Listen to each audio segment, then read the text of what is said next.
в защитните им действия срещу Коста Рика. Това поне показа първия матч.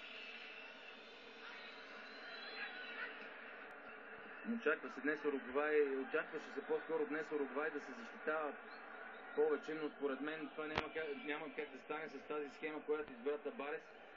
С 4 в средата на терена, от които Лодейро изнесен пред тримата пред него.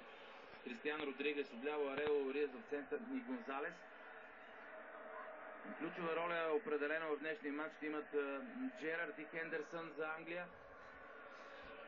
Хендерсън добре познава играта на Суарес, той има атлетизма, има и силата, чисто физически план да успее да го спре.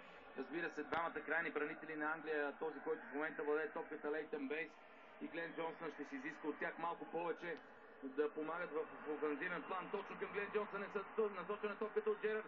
Глен Джонсън центрира, Руни се подхлъзна в наказателното поле. След това Гонзалес играе с топката, след това и Лодейро.